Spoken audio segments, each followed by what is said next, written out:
他叫秦大宝，67岁的他却在刚睡醒的时候被母亲抽出笤帚疙瘩，劈头盖脸的抽打，只因这大冬天和几个死孩子打赌去河里游泳，被呛了水，最后还是被同学湿淋淋送回来，昏昏沉沉的他叫半天都叫不醒。而此刻重生的秦大宝在炕上缓缓醒过来，哥哥。秦大宝模模糊糊中看见一个3、4岁的样子小女孩，妹妹秦妞妞，小时候的模样。1958年12月28日，什么？我重生了。前世因为妈妈劳累病死了，家里也不会一下子塌了天。老妈一死，老爸伤心过度，终日借酒消愁，成了远近闻名的大酒蒙子。妹妹因发高烧送医院迟了，又碰到了2把刀，医生打错了针，结果妹妹成了弱智，让自己照顾他俩几十年。现在是58年年底，距离妈妈病死还有3年，距离妹妹发烧打错药成了弱智还有4年，一切都还来得及。妈，哥哥醒了。小兔崽子，告诉你几遍了，别跟大鹏他们去河里游泳，这冰天雪地的，咋不冻死你呢？妈，别打了，我不敢了。妈，我弟和我爸呢？你忘了，上个礼拜天让你爸送你奶家了，这要是他在家，得把人气死。你爸去厂里了，他加班把活忙出来，要请2天假，大后天你堂哥他们家的狗蛋要定亲。那我啥时候也回去帮忙？明儿早上吧，正好你爸买了20斤棒子面，给你爷他们拿10斤去。秀娥，菜店来了大萝卜，你买不买？大宝子，你在家看妹妹，我去买大萝卜，回来给你们包包子。天都黑透了，他爸秦庆友才回到家，秦家才开始吃晚饭。这菜店半个月就来200斤大萝卜，我和马婶刚到那就没了，我还寻思去的，早能买2个回来包包子呢，这下只能喝粥吃咸菜了。媳妇儿，我听主任说，过了年咱们个人的粮食定量还得下调啊，这可咋整？上个礼拜你从乡下回来，不是说咱村的食堂解散了吗？老2、老3也没啥吃的了，我本来想咱们再省省，接济一把，咱也不能让爸妈他们饿死吧。这回粮食定量一降，咱们也吃不饱肚子了。庆友，你说这可咋办？要是不行，我晚上多跑2趟黑市呗，要不咋整？总不能让咱爸妈饿肚子吧？大宝，明儿你回老家，把那20斤棒子面全拿上。2宝一天到晚没个老实气，你爷你奶宁可自己不吃，也不能饿着他，你都拿回去吧。那秦大宝吃饱回了自己的小屋，在想着前世冬泳时那颗钻入了他的掌心之中的东珠，还有重生时看到那空荡荡的4合院景象，于是他土豆，我是地瓜，不对啊，那来个东北的，天王盖地虎，宝塔镇河妖，芝麻开门，这都不是，到底是啥啊？让我进去呗。话音刚落，秦大宝一晃神的功夫，已经站在了那个神秘的地方，望着4合院和黑土地，试探着叫声：出去！这么简单的事情，让我给整复杂了。这人生太圆满了，不光是家人都好好的，自己还有了外挂，这日子太美了。突然他才爬起来翻了翻，才找到1块2毛钱。我太难了，太给重生人士丢脸了，搞钱要搞钱。次日早上，秦大宝回乡下，出了院门，找了个没人的角落，把这20斤棒子面扔进了空间。开玩笑，拎着这么重的东西走20里地，我才不干这傻事呢。别小瞧这20斤棒子面，现在已经是59年了，3年特殊时期已经来临了，全国上下没几个人能吃饱肚子，就这20斤棒子面，在农村能换2个黄花大闺女当媳妇儿。你还别不信，到了60年，娶媳妇的聘礼才5斤棒子面。不久，秦大宝上公交，晃悠了2个多小时，又走40多分钟就到村口。秦大宝早在离村口不远没人的时候就把东西从空间里拿了出来。一到村口，几个在冰面上玩冰靶的孩子就跑过来，小爷爷、太爷爷叫个不停，还有一个鼻涕虫叫他叔叔。我重生了，重生回到了1958年18岁，全村小孩要叫我小爷爷、太爷爷，30多岁的人还要叫我叔。大宝回来了，没大没小，叫叔。叔。你们干啥去？咱村成立了民兵排，我们哥俩都是民兵，这不3天2头得去村部开会学习。秦大宝突然高兴起来，上辈子大宝管了几10年丢蟹，天天摸标标，现在一想到手还痒痒。民兵排谁管事？都有啥标标？我庆荣爷让大柱叔当民兵排排长，标标可多了，有汉阳造、大巴力、38大盖，对了，还有2挺歪把子。我操，这火力够强的呀！正好一会找庆荣三叔借把大巴力，我去进山打猎，改善一下家里的生活条件。走了，我得去看我爷我奶了。你跟大柱哥说一声，我一会去找他。OK。秦大宝顺着村中间的路一直往前走，爷爷奶奶家住在村西头。不一会，秦大宝回到了爷爷奶奶家。这时，爷爷从里面走出来：“老婆子，咱大孙来了。”哎呀，大孙来了，快进屋。这又拿的啥玩意儿？这是我妈让我带来的棒子面。二宝这么能吃，肯定是您和我也把粮食省下来给他吃了。你看你妈这……哎，这又整什么大炼钢铁，把年轻的劳动力都给抽到水库里去了。结果收秋都没人了，可一交公粮又不剩下啥了。别听你爷的，再咋难过也比小鬼子那咱强。你庆荣伯没少往咱家送粮食，不过我们没要。看看村里人都饿得打晃，我们当老的不忍心吃啊。别说这些了，大孙，人家狗蛋比你小1岁，这后天就定亲了。你啥时候能把我大孙媳妇给领回来呀？秦大宝有点害羞，2辈子都是母胎单身他。奶，我等上班了就把你大孙媳妇领回来，到时候生了孩子，奶，你和我爷看重孙子。那感情好，等你有了孩子，爷和你奶就进城帮你看孩子。啥孩子啊？二叔、二婶、翠翠。秦翠翠过了年就17了，从小就是大哥的跟屁虫。二婶的性格有点闷，但是对大宝也极好，她过来就是帮老太太给大宝做饭的。大宝刚到呀，你爸你妈啥时候回来？我爸我妈明天回来，这到年底了，我爸老加班，天天早出晚归的。二叔，咱家有粮食种子和蔬菜种子吗？种子都在村仓库里呢，你要多少啊？你去找你亲荣伯，让他给你拿不就完了？那对了，二叔，现在村里有了民兵，PO好接不？我想去山边打2个野鸡。好借，大柱子管。不过你要是想玩，就在山边玩，可别往山里走，今年山里的野猪多。二叔，那你带我去借吧，我怕大猪哥不借我。我这帮了大宝借了枪，大宝不听话，进山里边怎么办？现在山里边不光是野猪，还有野狼，进山太危险。老二，你领大宝去村部吧，就说我答应了，大小伙子不见见世面还成。再说也不进山里，没大事。秦庆福就领着秦大宝就出了门，往村部村东头的长院而去。庆福、大宝，你们咋来了？是大宝有事找大柱。啊，找我？啥事啊，兄弟？柱子哥，我想借杆 PO 到山边碰碰运气，看看能不能打个野鸡野猪啥。兄弟，你以前打过枪吗？可别不会再伤到自己个儿。柱子哥，我打过彪彪，放暑假的时候学校组织过训练，我打过100多发花生米。那行，我给你拿把大巴力吧，这比38大概好使。秦大柱到库里找了一把比较新的彪彪，又拿了几10发花生米交给秦大宝。秦庆荣让快递秦大贵打开仓库，让他自己挑。大宝捡了玉米、水稻、小麦3种，加一起也就1小把，又要了10几粒黄瓜和西红柿种子，就和二叔回去了。男主重生了，重生回到了1958年18岁，还带有着空间。此时他却只能睡在树杈上，吃着硬邦邦的饼子，而且还被一群野猪盯上。这是一家5口啊，一公一母带着3个黄毛子，养了一秋天的膘。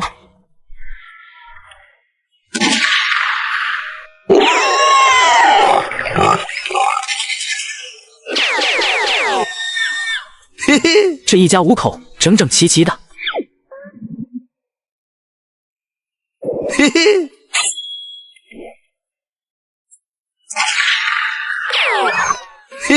小样，还想偷袭？现在哥也是有奇能的。现在的秦大宝听力惊人，100米之内2个蚊子打喷都听得见，何况是一只小野狼呢？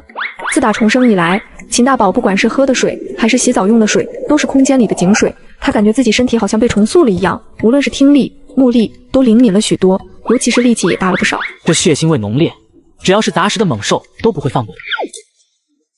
果然，没到20分钟，5只野狼前踪而至。这群野狼貌似还挺好，皮子光滑。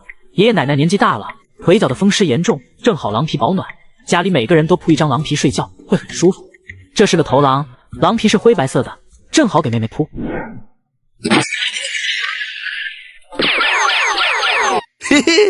不错，不过这是大丰收。秦大宝哼着小曲儿，收了这5头狼尸。随后他进了空间，确实有点累了，还有点饿。看着院子里都是猎物，都说这野兽死了要趁热乎扒皮，可手边没有刀，怎么给猎物放血剥皮呢？话一出，猎物已经被师姐剖开，皮子凌空悬挂在房墙上，而肉都放在了桌上。原来在这个空间里，自己想干啥只需要一个想法，那就把地翻了一遍，把地种上。只见转眼间，黑土地里就拱出了一片绿苗，而且肉眼可见的长大。这下可把秦大宝乐坏了。事后他就在院里架火烤起了黄毛子肉，虽然没有做料，但是香甜，真是人一饿起来吃什么都香。回去吧。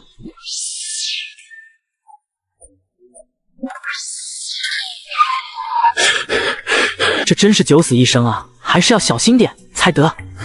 一会儿，秦大宝才端着长枪从空间里露出个脑袋，往外观看。雪地里空空如也，秦大宝嘿嘿一笑，他大摇大摆地从空间里跳出来，猫着腰，端着枪，像鬼子进村似的。傻狍子，呵呵，又一个好活。挥手把猎物收进了空间。好，敢和老子玩阴的，100米之内谁也不好使，秦建仓也不行，老子打不过躲得过。秦大宝一看天已过午，再不回去得在山里过夜，家人该着急了。他顺着来路往山外走，半路上又打了一只熊，打了2头大野猪，子弹还剩下不到10发。这次打猎圆满结束，天色已渐暗，秦大宝回到了家。爷爷奶奶，我回来了。你个小崽子，还真行啊，自己上山打猎。二话不说，笤帚疙瘩就抡上去了，这下把秦大宝给打懵了。妈，哎呀呀，妈，别打了，妈，你和我二叔老师赶紧的，推板车，我打。哎呀妈，你等我说完话再抽我，我打了2头野猪，实在拽不动了，你们赶紧帮我去整回来。大宝，你说啥？你打了2头野猪？哎呀妈呀，大孙呀，你没受伤吧？没受伤，我拽了1天，累死了，想回来叫青荣伯找人去整回来，还没等说就挨了一顿打。老二老三，走，别急，听大宝怎么说。这2头野猪咱家不能自己留下。为啥？现在村里几乎所有的人家都断了粮，如果这个时候咱还顾着自己的小家，有了吃的自己留下，自己吃饱了不管乡里乡亲，那咱们家在秦家沟的日子就算过到头了。谁管他们呢？这年头自己吃饱了肚子，管那么多呢？谁有能耐谁自己打去。村里人掐着瘪肚子，咱自己家吃的满嘴流油，这样的事咱干不出来。我大孙说的对，老二，你去找庆荣，让他组织人跟我大孙把野猪抬回来，给村里人分了。娘啊，别他妈废话了，眼大肚皮小的东西，你以为自己一家把野猪能留得下？听咱爹咱娘的，快去！秦庆贵还是一副不情愿的样子。不一会儿，秦庆福带着秦庆荣还有秦大柱挑门帘进来了。在这个吃饭都吃不饱年代，他为了让家人能填饱肚子，为此独自一个上山打猎，却因此让整个村子都吃上了肉。大宝，你跟我说说，你打了2头野猪，真假的？当然是真的，打了2头，放在西山梁那了，太沉了，我从山里拽出来，实在整不动了。哎呀呀，太好了，2头野猪，我大侄儿厉害呀！那啥，大宝，那2头野猪多大呀？不大，估计2头加一起也就500多斤吧。啥？500多斤？那还等啥？快走啊！于是秦大宝带着5、6个人一溜烟上了山，把猪抬了回来。庆荣，这2头猪咋处理？要不1头交村里，1头你们自家留下？莫非这个庆友是想把2口猪都留下？这个就过分了。三哥，这2头猪给村里人分了吧，留到过年总得给家人吃顿饺子吧。这三哥，赶紧的叫人来杀猪吧。好，再弄几锅杀猪菜，焖上高粱米饭，让老少爷们吃一顿饱饭。这都多亏了我大侄儿呀。秦庆友不是大方，而是刚才儿子偷偷告诉他留下了1头小野猪，于是让2个弟弟在村里帮忙，自己赶紧回家了。这一晚秦家沟沸腾了，2头野猪，这让村民们感到日子有了奔头。妈，奶奶，我回来了，今天我来做饭吧。在我的印象里，儿子除了吃，再就是念书，别的啥也不干。这突然要做饭，要不是亲生的，我都以为秦大宝换了一个人呢。从儿子被水淹了以后，就像是突然长大了一样，不光是人沉稳了许多，而且身上散发着一股自信的气质。屋里3个妯娌你一言我一语的跟老太太说着今天狗蛋定亲的事儿。什么玩意儿啊？不是都说好10斤棒子面5块钱彩礼了吗？怎么想一出是一出呢？就是这彩礼都是讲好的，突然加彩礼，还加那么多，这不是耍弄人吗？娘，大嫂说的对，这女方就是狮子大开口啊，再加20斤棒子面，不给就不成亲，以前给的也不退，这不是欺负人吗？那是该咋办呢？能咋办？我爹他们正商量的时候，女方的哥哥咬死口，必须加彩礼，狗蛋马仔球都不好使。后来狗蛋急了，和女方的哥哥打起来了，狗蛋那么小，被女方的哥哥给脑袋打了个口子，哗哗淌血。哎呀妈呀，狗蛋咋样？你大哥他们是死人呐，就让人这么欺负咱老秦家人。狗蛋没大事，不过我3大爷急眼了，让大柱子把打人的扣住了，不给个说法就送公社了。我就知道是这样，这女方见秦家沟生活还可以，自己儿子也要说亲，就想利用姑娘大捞一笔，补上儿子说亲的彩礼。过了一会儿，秦庆友也回来了，他跟厂里就请了2天假，吃过中饭就得往回走，他可没工夫管这些闲事。秦大宝也着急回去，他得去黑市把空间里的野物都给卖出去。凌晨3点多，秦大宝就醒了，他背着背篓往黑市而去，却在路上见到前面有一个毛腰驼背的女人，头上系着一个围巾，挎着个篮子，像极了偷地雷的鬼子。走过去一拍傻大姐的后背，哇，川儿，是我。是你小子，鬼鬼祟祟的。不是，你一个偷我军地雷的鬼子，还敢说我鬼鬼重重？你闭上嘴，你自己干嘛去自己不知道，还敢喊？去给我妈买点鸡蛋，再买只鸡。我妈的奶不够，我给她熬鸡汤催催。我也去买点东西，咱们悄悄的进村吧。2个人像特务接头，对完暗号各奔东西。快到黑市时，秦大宝用围巾把脸蒙上，戴着帽，在背篓里放上10斤猪肉，还有一个猪头。秦大宝走到黑市街街口，突然一只手伸了出来。你这是买还是卖呀？他重生回到了50年代，带着500多吨野猪肉到黑市卖，却连看门小弟都看不起他。老大还想黑吃黑，却最后反被他偷空了家底。哥们，有嘛事？找你们老大谈笔生意。你背着个背篓，里面充其量有50-60斤东西，还找我老大谈？你没病吧？你他妈才有病！瞧不起谁呢？告诉你，2头野猪500斤重，你能做主？2头野猪，就凭你能打着野猪？秦大宝不再和他废话，转身进了黑市。这时候天光微亮，来黑市的人明显多了起来。秦大宝立马把猪肉摆了出来，不一会60斤肉卖了个精光，就连猪头都20块钱卖了，进账110块。他刚要走，看门的人领着一个穿着皮大衣、戴着皮帽子的男人走了过来。大哥，刚才卖肉的就是他。朋友，对不起了，我这个兄弟有点彪，你大人有大量，别跟他计较。我就是卖点肉，无所谓计较不计较。朋友大气，听说你有2头野猪，这么低，1块5一斤，你有多少？我要多少？我这可犯不上和钱过不去，还有不到500斤。好，我全要了。你找人带着秤，跟我走，咱们一手钱一手货。爽快。秦大宝就带人出了街口，拐到一个拐角，趁后面人没跟上来，一挥手把1整头野猪，还有那头剩下2/3的野猪放了出来。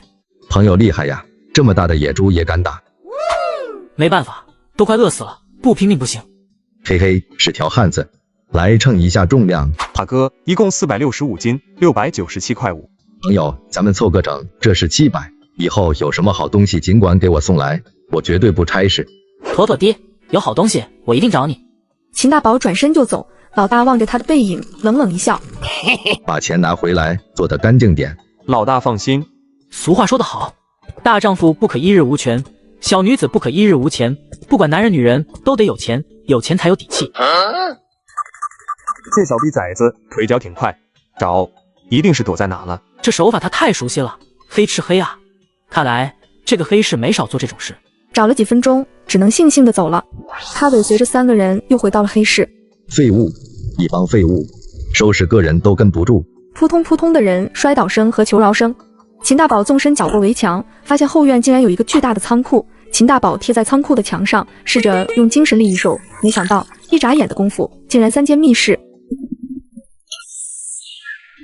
粮食、自行车、收音机、缝纫机，每样都有几10台，还有，都是我的，都是我的了。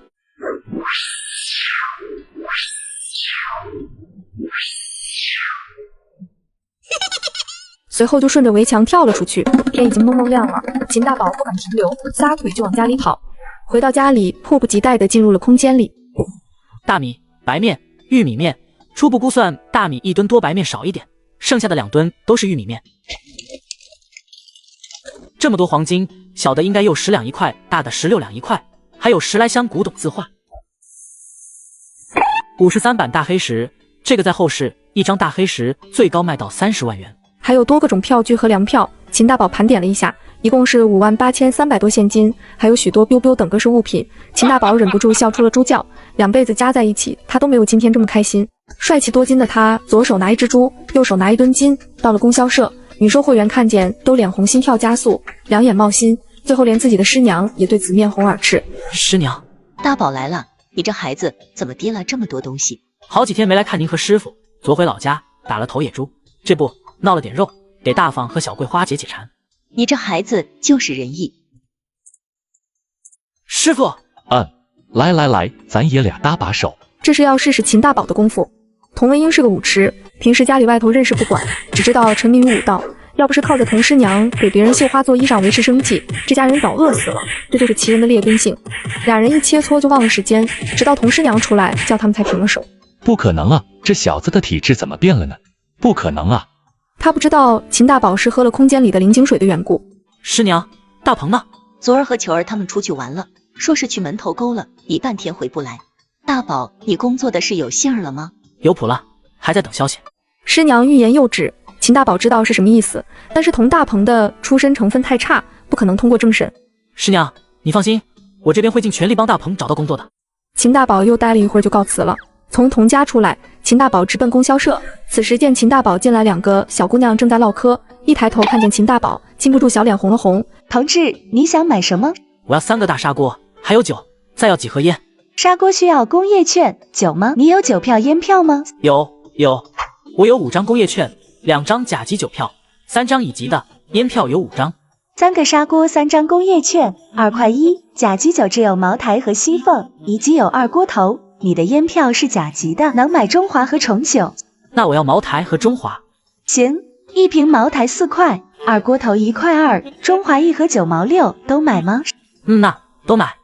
砂锅2块1，2瓶茅台8块，3瓶2锅头3块6，5盒中华4块8，一共是18块5。这个年代的钱太实了。不过那售货员怎么回事啊？这脸，该不会……于是秦大宝又买了2斤白糖，1斤大白兔奶糖，1斤水果硬糖，就出了供销社，往红星轧钢厂而去。到门口时却被拦住了。有什么事？我找何雨柱。我不知道谁叫何雨柱。是傻柱。你就说找傻柱不就完了，还提什么何雨柱？这个时候的傻柱看着秦大宝眼熟，可就是想不起来叫啥。秦大宝从书包里掏出烟，递给傻柱一颗。柱子哥，你不记得我了？我叫秦大宝，住在113号院。哦，你是钳工车间秦师傅的儿子。柱子哥，问你点事儿，你们食堂缺肉不？缺啊，这年头哪都缺肉。咱们轧钢厂1万多工人，多少肉都不够吃，怎么查兄弟？你有门路？柱子哥，我倒是有门路弄来一些。兄弟，我没听错吧？你有路子能弄来肉，能弄来多少？800、900斤吧。兄弟，你等我，我去叫我们主任。这家伙有点毛毛愣愣的，和傻大姐有点像，怪不得叫他傻柱。过了10分钟，一个白胡子老头跑了过，瞅着秦大宝就扑上来了。兄弟轻点，那是我们主任。秦大宝连忙松手。小老弟，傻柱说你能弄来猪肉，是不是真的？能弄来多少？潘主任，我能弄来猪肉，但我有一个要求。你说，我要现金。明白，没问题。小兄弟放心，我们轧钢厂归重工业不管，对粮食、蔬菜和肉类有额外的计划外指标。你卖给我们肉，绝对不犯毛病。那潘主任，你们这能吃下多少猪肉？小老弟，有多少我要多少。我能卖给你们1000斤左右的野猪肉，你们能出什么价格？哎呀，小老弟放心，我全都给你按黑市最高价走。猪肉去掉头蹄下水，净肉1块8一斤，咋样？秦大宝算了一下，他这一迟疑可把潘主任吓够呛。小老弟，你放心，我们轧钢厂肯定不会让你吃亏，我再给你加2箱汾酒。成交。这样，咱们换个地方交易。半个小时后，轧钢厂往东走，有个树林。往东走的树林，我知道。我把肉运过来，咱们在那交易，记得带秤。没问题。第一次做这种交易，秦大宝也没经验，挺紧张的，于是往树林而去。到了树林，秦大宝就把3头大野猪放到了树干之间的空地上。过了一会，潘主任和傻柱带着人来到了。潘主任，小兄弟，你可太有能耐了。于是傻柱就指挥人称起了猪肉。主任，大宝，一共928斤，930斤，凑个成。兄弟，这里1800，你查查。不用查，做生意讲究的就是互相信任。兄弟，不好意思，汾酒没有了，我自作主张把汾酒换成了茅台，你不介意吧？哎呀，这多不好意思，谢谢潘主任。别叫主任，叫潘哥。那个兄弟，我冒昧的问一句，就这些肉，以后还有吗？不瞒您说，这是我上山打的，以后嘛，应该有，但是不知道什么时候才能有。没关系，如果要是有，兄弟你尽管拉来，多少我们轧钢厂都要，价格你放心，肯定比黑市高。妥了，只要你们钱到位。没问题，你放心兄弟，咱们厂子不差事。那只要是有了，我就让柱哥通知你。柱子，以后小秦这边你多费点心，他如果有好东西，你尽管做主替厂里留下。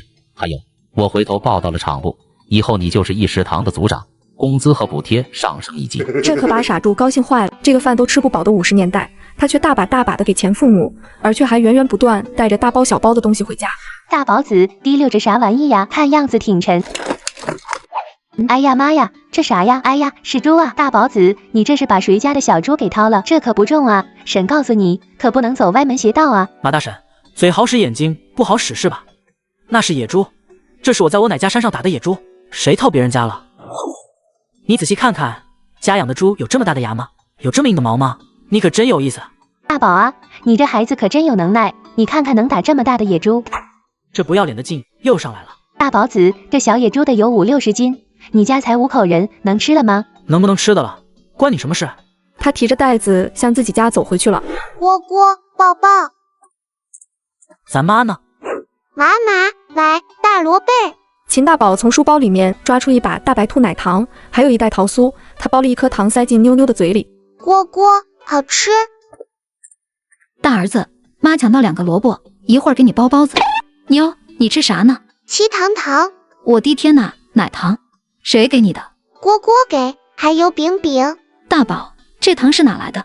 妈，其实我前2天回乡下打猎，不只是打了2头野猪，我一共打了5头大野猪，还有这头小野猪，我当时怕都拿出来被村里人分了，所以就藏在山上了。今天上午我找大鹏他们把野猪偷偷运下来了。我儿子就是心眼多，那还剩3头大的猪呢。我卖了。卖啊？卖了？我的傻儿子，现在可不让个人买卖，抓住会判刑的。妈，你放心，我把野猪卖给我爸厂里食堂了，找傻猪帮我卖的，不是卖给个人，这是卖猪钱。啊？这么多？呢，妈，一共卖了1800，这是1500，剩下的我找我同学他爸买了10斤大米，10斤白面，又换了点票，给妞儿买了1斤奶糖，1斤白糖，还有这个桃酥。陆秀娥惊呆了，1800，自己家存款都没这么多，这么多钱得还他爸挣2年半。这可好了，有了这钱就能去你爸厂里买个工作了。妈，先别买工作，我今天去我师傅家，听到一个消息，说市公安局过了年要招工，我的条件正好，我想让我二师哥找找关系，要是不行再说不迟。可得了吧，人家公安局招的是干部，咱这没人没能耐的，能摊上这好事？妈，我二师哥是建国门派出所的，应该有门路，你放心。还是你师哥有门路，等着妈给你们包包子，肉兜子馅的。傍晚，晴晴有下班回来了。大宝，我听傻猪说你卖了几头野猪给食堂，咋回事？前天我打了5头大野猪，还有1头小黄毛子，除了给村里的那2头，剩下的我都藏山上了。今天我找大鹏他们帮我整回来了，留下1头小黄毛子，剩下的我都卖给厂里了。我说这个傻猪回家这一道竟夸你了呢，说你这么厉害那么厉害的，卖多少钱呢？卖了1800，我给我妈1500，托人买了点大米白面，又买了点东西。多少？1800，这么贵吗？食堂的潘主任按照黑市的价格给我的，这是潘主任给我的，我留着给你喝的。好儿子。陆秀娥进来，手里拎着2块肉，每块1斤多。静友，你把这2块肉给张叔和牛大哥送去，顺便叫他们来家吃饭。这个小兔崽子现在有这么大能耐了吗？打野猪真厉害呀！可不咋地，这孩子一大，一天一个样。平时看大宝子文质彬彬的，这还敢打野猪，这孩子胆忒大了。那是。大宝啊，我听你大妈说铁路机务段招火车司机，这是靠谱不？靠谱，我同学已经报名了，过了年就考试，好像是先干小烧，然后再学开火车。哎呀，这可挺好，牛大哥，你得赶紧给大力报名啊！我一个干窝脖的，旧社会就是个苦大力，没人没水的，人家能招咱们孩子吗？说的也是，这铁路咱也不认识人啊。这要是大宝和大力一起去，咱们看看能不能花点钱，这样俩孩子工作不就都解决了吗？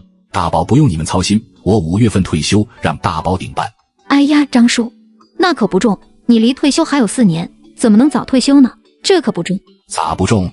我一个孤老头子，没家没业，没儿没女，这些年全靠你们2口子照顾，要不我老头子连口热乎饭都吃不上。我的工作不给大宝给谁？再说了，就凭大宝的孝心，以后还不给我养老？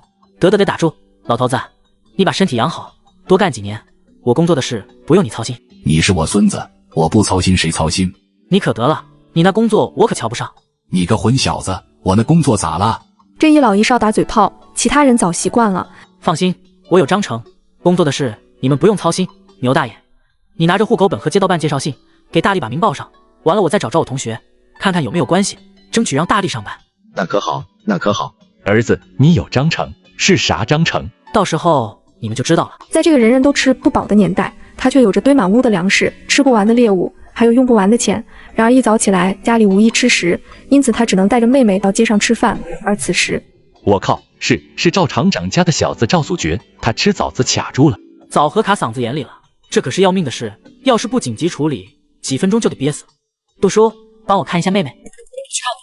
秦大宝到这里时，只见一个大叔抱着一个8、9岁的小男孩，他叫赵素觉，是那个傻大姐的弟弟，脸都憋死了，这得赶紧救，要不都拖不过5分钟。大叔，把这孩子给我，我能把他救活。秦大宝一把将孩子接过来，放在身前，双手环绕架在肚子上，右手握住左手腕，用力挤压了5下。只见赵素觉一张嘴，哇的一下吐出一枚带血丝的枣核。秦大宝松了一口气，他还没来得及反应过来，就被人一脚踹了个前趴。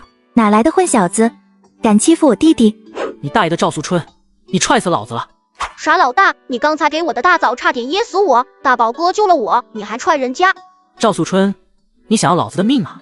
对不住了，对不住了。行了，你要干嘛去？我妈让我买瓶醋，坏了，我瓶子呢？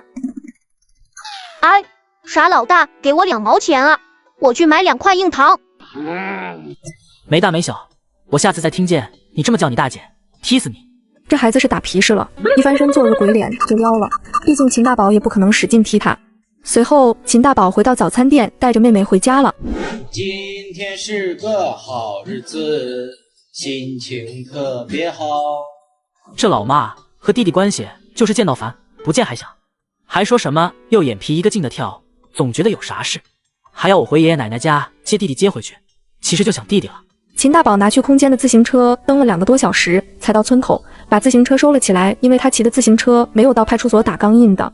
又从空间了拿出10斤大米、10斤白面、50斤玉米面，装在麻袋里，就往爷爷奶奶家而去了。而此时秦大宝一进里屋，就看到爷爷坐在炕沿上垂着头，奶奶靠在被垛上抹眼泪。奶，咋地了？别哭，有大孙呢，啥事都不叫事儿，你可别把身体哭坏了。咋地？是你二叔告诉你们信儿了？没有啊，啥事啊？宝贝，昨天和他2个哥哥出去玩，也不知道是冻着了还是被啥东西吓着了，半夜就发高烧。你奶把老刘婆子请来叫了半天也没啥用，我叫你二叔老叔给二宝送乡卫生院去了。上辈子妹妹就是因为发高烧送医院打错针才成的弱智，难道这命运又降临在了弟弟身上？他不敢往下想，但又不能表现出来，让爷爷奶奶增加心理压力。没事啊奶，不哭了，别担心，小孩发个烧感个冒很正常，肯定没事，否则我二叔老叔早就去我家告诉信儿了。老秦头和老太太听大宝这么一说才好多了。奶，这是我找人弄的粮食，你们别舍不得吃，我同学他爸是粮食局的，手里有计划外用粮，你们敞开吃，吃完了我再给你们拿。大孙呀，你拿着干啥？我和你爷都是有尖儿个没名儿个的人了，吃多一点少一点有啥关系？你赶紧的拿回家去。爷你看这，好了，爷，来，我去卫生院看看，你们放心吧。大宝，你咋来了？谁给你的信儿呀？我去了我奶家，二宝咋样？退了一点烧，还是高，大夫又开了2瓶药。我和你二叔身上的钱没带够，这不正要去找你爸？我带钱了，走，赶紧去交钱。他们俩急匆匆地往交款处跑，前面有2个人排队等着交费。大夫又给开啥药啊？好像是叫什么西林东林的。有药单吗？给我看看。秦大宝只看了一眼，这个药太让他刻骨铭心了。就是这个药，副作用太大，不光是妹妹遭到了毒害，在全国有无数的孩子因为这个药成了傻子、弱智。这种害人的药流行了20-30多年，直到7-8年才被彻底禁止使用。不在这看了，二叔，我带二宝去军区医院。这城里的孩子就是娇气，俺家大群大军就不会得病。二叔、老叔，我送二宝去军区医院，你们累了一宿就别去了，回去告诉我爷我奶，二宝没事了。秦大宝带着这二宝到了军区医院，脸上身上全是汗，足足13公里，一路几乎是跑过来的。此时看诊医生走过来问道：孩子怎么了？昨天晚上发烧，后来到乡卫生院输了点滴，也没多大效果。这是卫生院开的药单，这是即将给我弟弟使用的药。我看过一本书，上面说这个药有副作用，我就没让他们给我弟用。庸医啊，庸医害人啊！医生给二宝从头到脚看了一遍，不用输液，我开3剂药，把烧退了就好了。这个医生是中医，给二宝开的是中药张仲景的桂枝汤。到了下午，二宝总算退了烧。那个医生看过之后，让他们带二宝回家。重生回到50年代的他，为了一个工作花了800多万，而且还与人大战了300回合，却这一切只是为了兄弟，只为了自己的师傅。混小子，看招！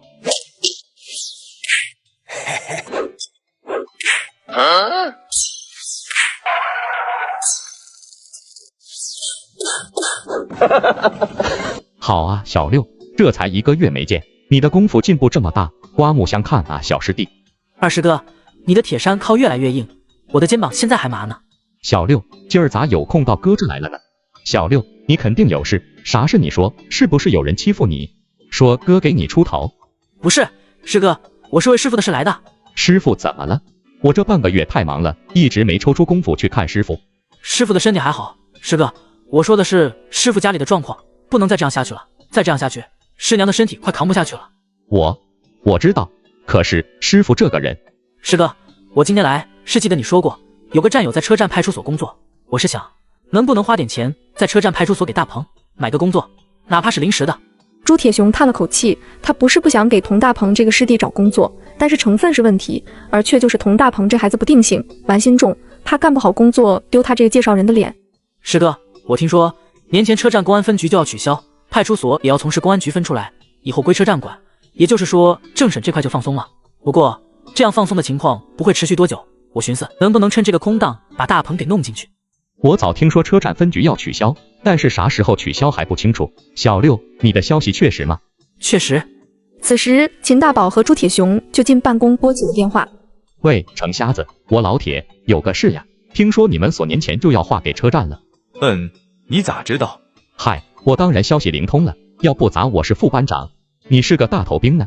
呵呵，今天有个事，你知道我师傅吧？他儿子，我师弟今年18了，我是想让你帮帮忙，在派出所给他安排一下，临时的也行，能转正就行。对，孩子哪都好，就是成分差了点。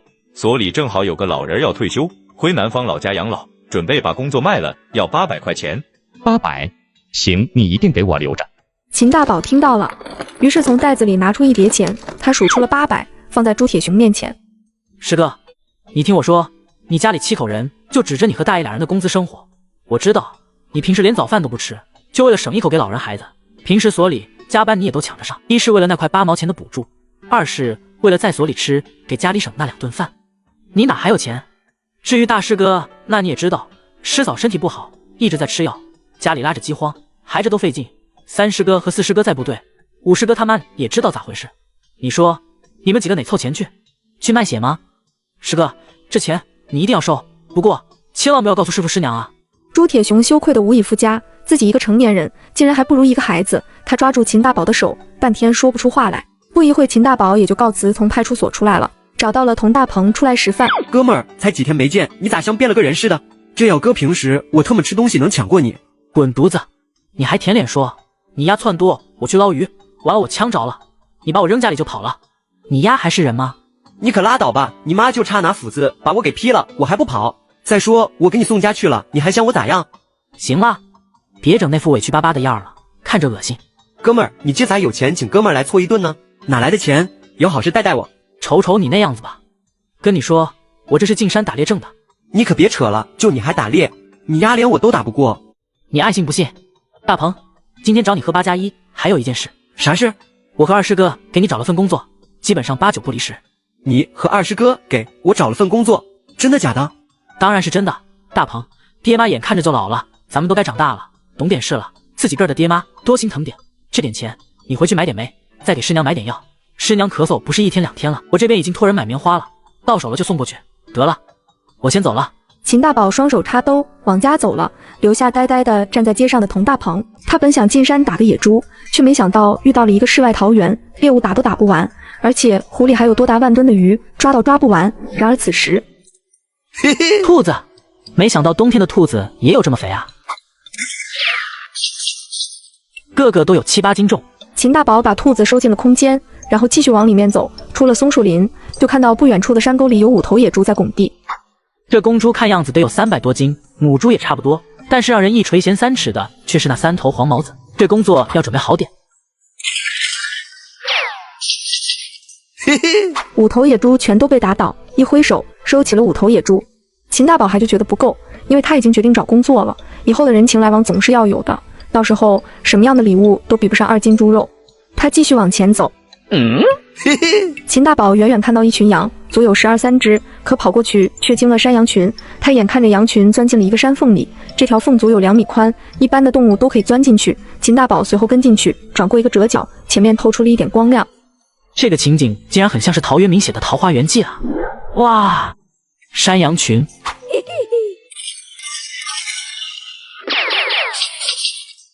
我去，野山羊21只，这下可妥了。再打几头黄毛子就可以过年了。秦大宝把羊都收到空间后，看见湖里有鱼，走到了湖边，手势着看进了湖泊中。他的精神力铺天盖地地卷了出去，发现湖里全是鱼。收！瞬间100米之内的鱼一扫而空。他换了个方向，又扫荡了一次。这出估计了一下，最少收进空间里的鱼有5万斤以上。随后，秦大宝又往里走，大约100多米，被面前的东西震惊了。红的赤灵芝足有几十朵，个个如脸盆大小，生长了最少100年以上。不错不错，秦大宝这次也算满载而归，在空间里住了一晚。第2天上午回到了秦家沟，一进屯就有抄着袖串门的人发现了，他们一个个叫着兄弟、小叔、小爷爷，大呼小叫的跟在拉着炮篮子的后面，说啥也不相信，一个人就敢进山打野猪。此时二叔得到信儿飞奔而来。大宝，你又进山了？这么大的野猪啊！二叔，把我二伯叫来吧。嗨，叫你二伯干啥？我把你老叔叫来，俺俩就整回去了。真是对牛弹琴，白说了。狗蛋，去把你村长二爷爷叫来。不一会，村长秦庆荣跑过来。大宝啊，你啥时候又上山了？这又打着一个大炮篮子，你这孩子真厉害。二伯，这头猪还是照常给村里。我的意思是肉不分，上回分肉就吵吵的不行，别的村一定在领导面前说咱的小话。如果是这样的话，肯定会影响咱们今年的救济粮。所以二伯，这头猪你就送到公社，公社一高兴，没准年前就把救济粮发下呢。到底是念过大书的人，这见识就是强。那二伯就替村里的老少爷们谢谢你了。秦大宝见人都走远了，秦大宝拽着二叔往山上走，二叔一脸懵，直到秦大宝从一棵树后拿出了一头小黄毛，还有2只山跳子，他这才高兴了起来。本来想去爷爷奶奶家，二叔告诉他，爷爷奶奶惦记二宝，去城里他们家了。秦大宝拎着麻袋刚到家门，大宝子，这2天你干嘛去了？这麻袋里是……秦大宝连瞅都没瞅他，从他身边一闪而过，直接回家了。爷奶，哎呦奶的大孙儿呀！啊哈，好沉呐，儿子，这又打了啥呀？秦大宝开始往出掏东西，2条大胖头鱼，每条都有10几斤，2只山跳子，1只野鸡，最后他又拿出1头野山羊，都把家人看妈了。我到了咱村了，听说我爷我奶来家了，就给了咱村1头炮篮子，又给我二叔扔了点，剩下的在村里收拾完了，我就拎回来了。我的个天老爷，这大冬天哪打的鱼啊？这么大，我大孙咋这么能耐呢？秦大宝拿准备去厨房时，秦大宝凑过去小声说道：妈，我一会得去柱子哥家一趟。咋地？儿子，你不是就打了这么些吗？还有？有，妈，还有4头野猪，2头羊，我都买好了。我跟柱子哥说一声，让轧钢厂出个车拉回来。我儿子就是厉害。妈，那我去柱子哥家了，晚上不一定回来吃了。行，你去吧，别耽误正事，我给你爷你奶做饭。秦大宝和爷爷奶奶说了一声，就出了门。到了95号中院，闹闹哄哄的，全是院里的住户。怀茹，小叔，给，我今儿上山打的，你留着吃吧。这么沉呐，小叔，你留着自己吃吧。哎呀，这么大的兔子啊！怀茹，你小叔一番好意，你就收下吧。正好这几天没吃饱肚子，连奶都没有了，这下可好，吃了下奶。行，我还得去柱子哥家一趟。怀茹他小叔，傻柱子家有啥好去的？你有好东西可得惦记惦记你侄女呀，她还奶着孩子呢。你没事带孩子上我家串门，你太爷太奶搁我家呢。啊，我太爷太奶来了，我明儿就去。秦大宝点点头，没搭理假张氏，拎着麻袋绕过人群进了傻柱家。他就因为一次见义勇为的事和一次通龙刨凤晚饭，最后就把工作稳稳的拿到手。赵叔，今天回来的挺早啊。既然请客，怎么让客人下厨啊？不过这味道闻起来是比春儿做得好。赵叔，我们兄妹可没把自己当客人啊。小秦，你是新社会新青年，不理解我们这些老人的心思。所谓不孝有三，无后为大。我确实教惯了速决一点，毕竟就这一个儿子，今天请你吃饭，叔是真心想谢谢你的救命之恩的。叔也知道薄酒素菜是报不了恩的。我听春儿说你还没工作是吧？那就到叔的厂里来，叔是厂长，一个正式工的工作还不成问题，或者是你有什么想法，尽管和叔说。秦大宝知道，这个赵叔叔后年就去了重工业部，成了重工业部的3把手，位高权重，就是在中枢都有话语权。他既然这么说了，正中秦大宝的下怀。赵叔，我不想顶岗上班，我想当公安。当公安？不行不行，这工作太危险了。叔，我想继承老一辈的遗志，和反动派斗争到底，我就想当公安。当公安倒是不难，听说市局最近要招一批干部，既然你决定了，我就去打个招呼，应该问题不大。秦大宝如果知道赵宇初的想法，肯定点头同意，正合正义。吃过饭，从赵家告辞出来，路过95号院，院里隐隐约约的传来好像是孩子的哭声，而此时只见傻柱和贾东旭从门里走出来。柱子哥，你们院里怎么有小孩哭得这么惨呢？嗨，我们院出大事了，前院陆百文2口子前天接到信儿，他妈得了重病，这2口子赶紧请假回乡下，可谁知道光天化日之下碰到打劫的了，结果2口子都被害了，可怜留下的孩子。次日，秦大宝走进南锣鼓巷，远远的看到在95号院门口的小女孩，他知道小女孩的父母的死是陆千川谋财害命，为陆百文报仇，举报倒不是问题，问题是如何举报，这线索的来源说不清楚，总不能说上辈子经历过吧。哥哥，我在等爸爸妈妈回来。哥哥，陪你等。这时候，一大妈陪着一个农村老太太从门里出来，见到小女孩就大呼小叫了起来。文文，你咋往外跑呢？你看把你奶奶给急的，这么点的岁数就知道勾男人，跟他那个妈一样。他的话音未落，秦大宝一手抱着小女孩，一手抡圆了一个大逼兜，把老太太扇进门里去了。你怎么打人呢？谁打我妈了？哪个？老子打死你！你他妈瞎呀！这里除了老子还能有别人吗？你他妈谁呀？为啥打我妈？你妈的嘴太臭，这是病，老子给她治治。那你也不能打人呢，这是不对的。陆千川后退着想要进门，被秦大宝一个箭步上前跳了起来，一把抓住头发，一吊重重的砸在了地上。不怕，咱不怕，哥哥是打坏人，是他们掐的。昨天晚上奶奶、二婶不让我哭，我不听，他们就掐我，还用针扎我。此时院门口围满了人，作为95号院的管事大爷易中海、刘海中挤了进来。老易呀，可不得了了，后院姓秦的小子把陆家老二他们2口子都给打了。这个天打雷劈的东西竟然敢打人，没天理没王法了！老天爷呀，咋不打雷劈死他吗？我说东林家的、西社家的，你们都来看看吧！这个犊子进门二话不说，抬腿就踢，伸手就打呀！我可不活了，这还是人吗？混蛋啊！老嫂子，这是咋回事？哎呀，他姨大爷呀，我可不活了！我们老陆家造了多大孽呀？咋碰到这么一个牲口八道、不讲理的混蛋呢？易大哥呀，我大哥大嫂被奸员害了，尸骨未寒，俺就和他二叔商量，到城里来帮着料理后事。没想到这城里人不讲理，看俺们是乡下来的，讨厌俺们不问缘由，抬手就打呀！俺滴个老天爷呀，没天理呀！他姨大爷，就刚才这个小混蛋一嘴巴子把我打的呀，连东南西北都找不着了。他姨大爷，你可是这个院里的管事大爷，你管不管？不管我就去政府告。管，老嫂子，你放心，我们院可是街道闻名大院，尊老爱幼，没有不是的长辈，这种不讲理、打人的人，我们一定不放过。你叫秦大宝是吧？说说吧，为什么打人？哎，你说你这个孩子，平时看你挺有礼貌的，今儿是抽的哪股邪风啊？秦大宝，我问你，陆家的3个人是不是你打的？不错，咋啦？还咋啦？咱华夏从古到今的老理儿就是尊老爱幼，不管老人说的做的对与错，你当小辈的听话就得了，咋还能动手打老人呢？是不是海中？可不，你这小子平时看着像个老实人，这怎么能这样呢？此时这些人七嘴八舌的一吵吵，总算有明白事的人忍不住了，大喝一声：行了，都消停会吧。这小秦是前公车间秦师傅的儿子，从小在胡同里长大的，啥人咱不知道啊？这么仁义的孩子，不给逼到份儿，能这么干嘛？这话说的不对，无论是因为啥，也不能打人呐，还出手这么狠。这百文的弟弟还在地上趴着呢，这谁是谁非还不明白吗？易中海，你听过一句古话吗？未经他人苦，莫劝他人善。你若经我苦，未必有我善。你了解事情的前因后果吗？秦大宝，不管什么前因后果，这都不是你打人的理由。告诉你，今天这事在我这就过不去，我做主了，你磕头赔罪，否则把你送派出所去蹲大牢。易中海，你可太牛逼了！你让我磕头就磕头，赔罪就赔罪，你是封建帝王吗？让谁生就生，让谁死就死。秦大宝，你别给我上纲上线，咱们说的是你打人的事。好，易中海，那我问问你，如果有人为了谋夺你家的工作、房子，不惜杀害你的父母，即使这几个人是你的至亲骨肉，你该怎么办？你把话说清楚。和他们说，为了顶替陆百文的工作，成为城里人，给陆百文捎信，说什么他妈生病快死了，让陆百文2口子回乡下。路上安排了人劫杀，在路上，陆百文夫妻被他们雇来的凶手杀害。放屁！满嘴胡沁的混蛋！我是生病了，让我儿子媳妇来见我最后一面，这是孝道，有问题吗？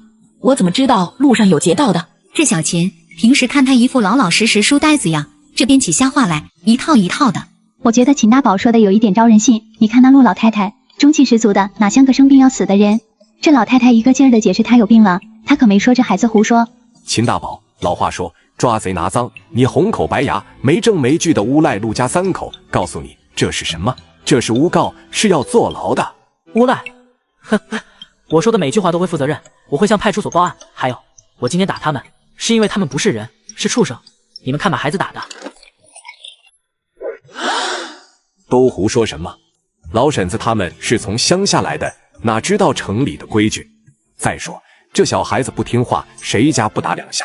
哎呀呀，这可不能活了！儿子呀，你赶紧从坟里爬出来，把这个冤枉你娘的小畜生带走吧！他姨大爷呀，你可得为我们做主啊！这个小混蛋冤枉人，6月飞雪呀，得天打雷劈呀！别他妈演了！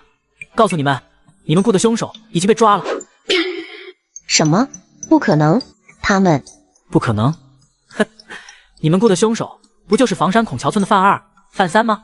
那不是你那个老娘改嫁以前生的儿子吗？这话一出，宛如一个炸雷，将陆老太太和董桂花吓得半死，一句话都说不出来，光剩下哆嗦了。出什么事了？秦大宝抱着小女孩迎了上去，把事情的经过说了一遍。我叫谭永军，是鼓楼派出所的所长。秦大宝，你刚才说的有人雇凶手杀害这个孩子的父母，这是真的吗？是，谭所长。昨天晚上我无意中听到他们说，凶手是兄弟俩，叫范2、范3，家住房山孔桥村，是陆千川妻子的同母异父的兄弟。而且我还听到他们说，这俩凶手还是从东北跑回来的土匪余孽。你胡说！这下谭永军和王主任更加严肃了。这些事如果被证实，那可是大案。起来，跟我们走一趟。秦大宝，你也一起到所里做份笔录。不，我不去，我没干过，我是陆百文的娘，怎么能害他们？冤枉！5岁大的小孩父母双双离去，却无数的人抢着来抚养小女孩，就连大妈大爷也蜂拥而来，还有那听到听不见的聋子。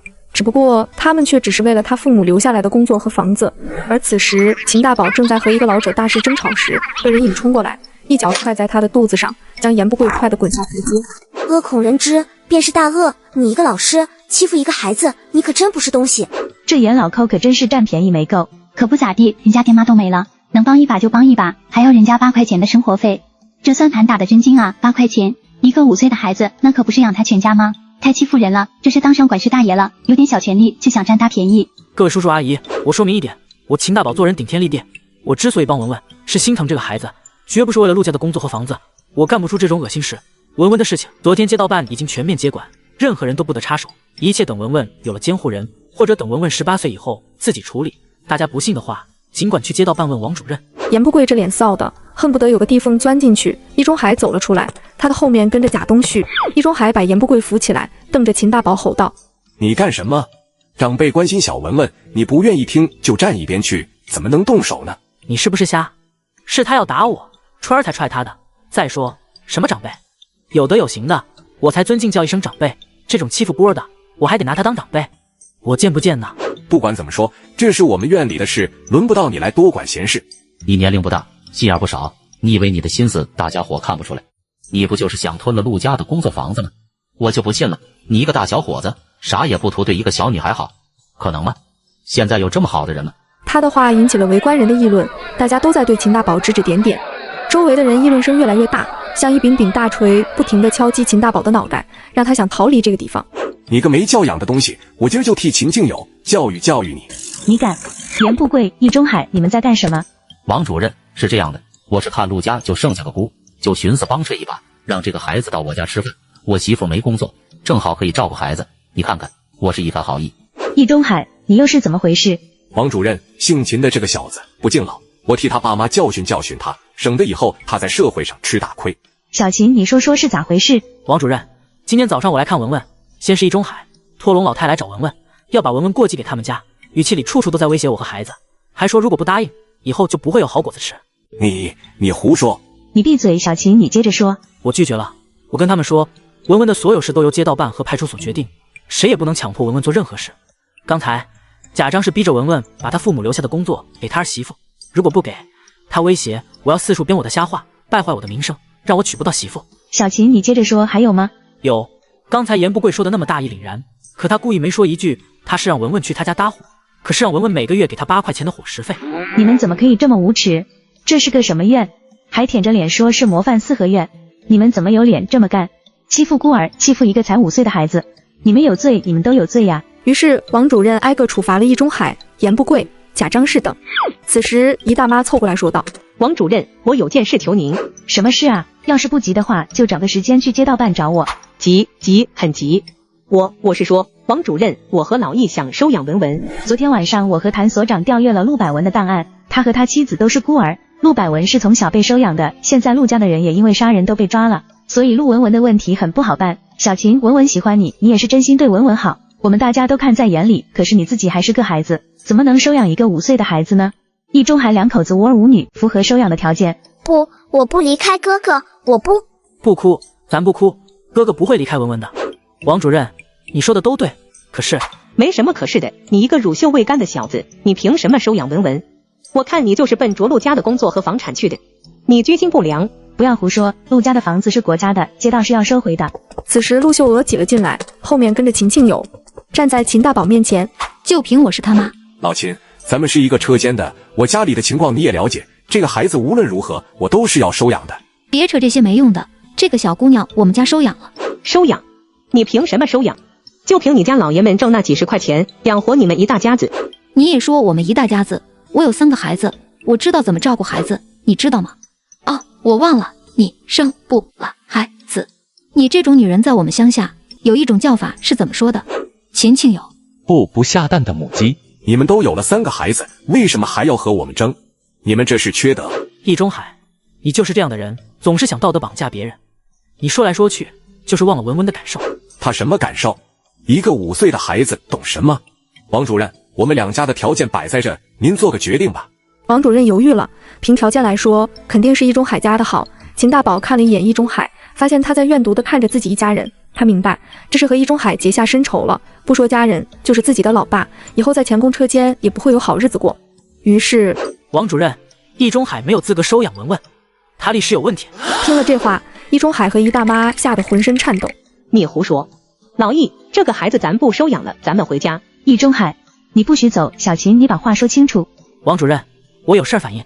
易中海40年在鬼子的兵工厂任职，44年才到京城工作，他亲手造出的枪炮害死了多少国人？建国后，他隐瞒了自己的这段历史。